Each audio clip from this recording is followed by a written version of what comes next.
tudo isso, até para a gente fazer o fechamento no final, tem mais uma notícia aqui sobre a corrida ao Senado. Porque no cenário nacional também, o PROS e o Avante devem retirar as candidaturas ao Palácio do Planalto para apoiar o ex-presidente Lula. A batida de martelo está dependendo de últimas negociações, e isso tem influência diretamente na eleição aqui no Paraná. As discussões para oficializar uma parceria dos partidos com Lula avançaram rapidamente. O PROS decidiu selar o apoio ao ex-presidente e retirar a candidatura ao Palácio do Planalto depois de uma reunião entre o presidente da legenda, o Eurípides Júnior, com Aloísio Mercadante, que é o coordenador da campanha do petista, e também com Geraldo Alckmin, o vice da chapa. Com o anúncio, o PROS reconvocou a Convenção Nacional do partido para amanhã para anular a indicação de Pablo Marçal ao Planalto, que tinha ocorrido há menos de uma semana. O coach e influencer, entretanto, nem esperou a divulgação da realização do novo encontro da sigla e, por meio de suas redes sociais, informou que estava renunciando à candidatura por conta da negociação com a chapa PT e PSB.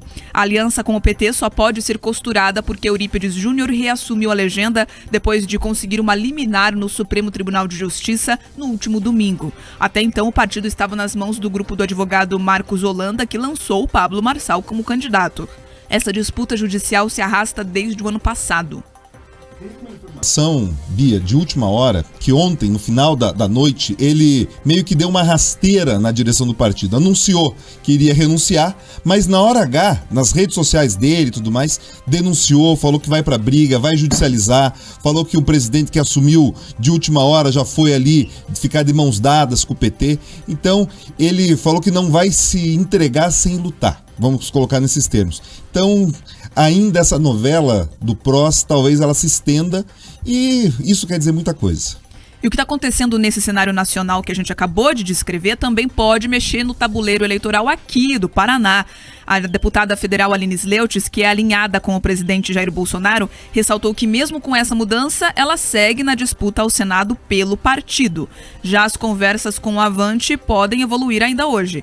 O candidato da legenda, André Janones, se reúne em São Paulo com o deputado Eduardo Suplicy e com o ex-presidente Lula a fim de chegar a um consenso. Janones indicou que pode abrir mão da candidatura caso o PT mantenha aí parte de suas bandeiras no programa de governo.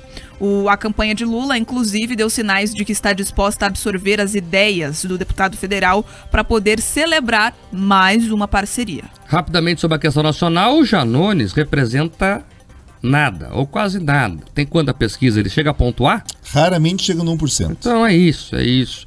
E você veja daí o seguinte, né? O Lula, que tem 200% nas pesquisas, tá preocupado com um cara que nem pontua. Vai entender, né? Se já tá eleito, por que vai preocupar com o Janones? Mas enfim, coisas do PT. Então, o Janones vai fechar com o PT. Isso é tudo conversa. Ah, é que as bandeiras, não vão falar nada, vão apertar a mão lá e vão negociar cargo. É isso, ponto. Ponto 2. Essa questão aí do PROS nacional, né? Tá essa confusão. O que ele é? Ele é coach e influencer? Coach e influencer. Tá bom. Então o coach e influencer aí deu uma jogada de marketing, como todo bom blogueirinho. Eu falei que não vou fazer, daí eu gero uma manchete. Quando as manchetes começam a morrer, eu gero outra manchete. É esse tipo de gente que ia dirigir o Brasil. Isso aí vai mexer zero no jogo nacional. Zero. A eleição nacional, todo mundo sabe que é uma disputa entre Lula e Bolsonaro. Acabou. O resto lá na turma de baixo fica brigando lá entre eles. E vamos falar do Paraná, que é isso que interessa pra gente aqui. Vamos lá. A Aline Sleutz é uma das bolsonaristas mais estridentes do Congresso.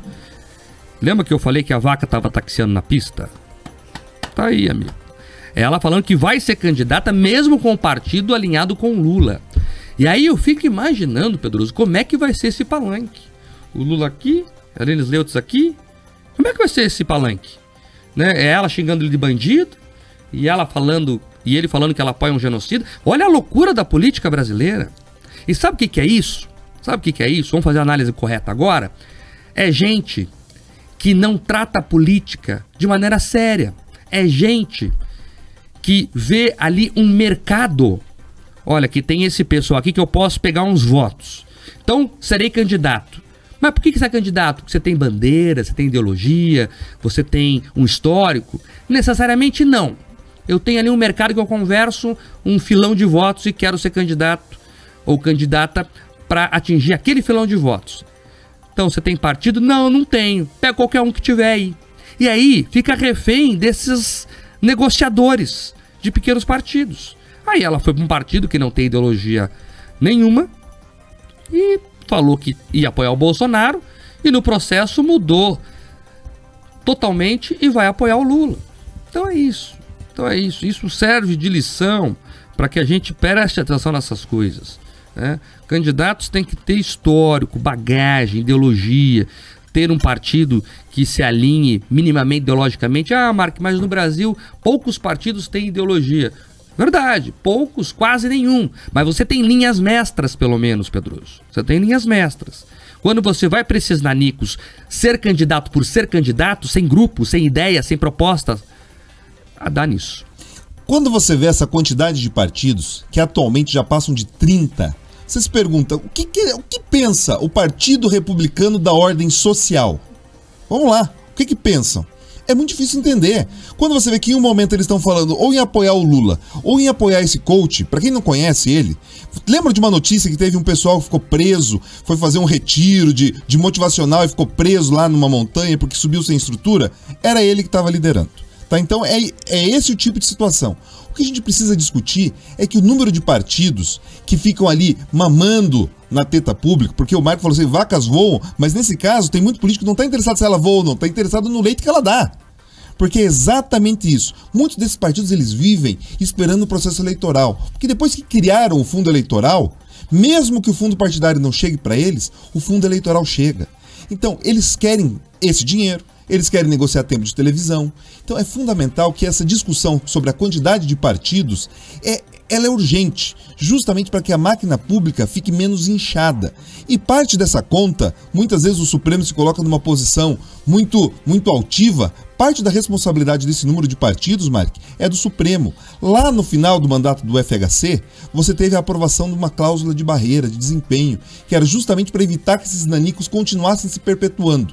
Naquele momento, o Supremo votou contra, derrubou, considerou inconstitucional. Agora, até eles mesmos assumem que isso foi um erro. Mas veja, eles erram, mas quem paga a conta somos todos nós. Supremo admitiu erro? Admitiu, veja, eu imagina. Não vi isso aí não, Pedroso. Admitiu, imagine o tamanho do erro. Rapaz do céu. Admitiram, mas assim, em notinha de rodapé, por favor, sabe que assim, olha, talvez aquela posição foi equivocada. Talvez eu estou dizendo assim, é que pra mim isso é admitir o erro. Eles não, olha, aquela posição foi equivocada, nos precipitamos, sabe? No máximo, né? Mas falaram. Então, para que eles falem, imagine o tamanho da lambança, para não usar outra palavra menos nobre. 7h33. Repita.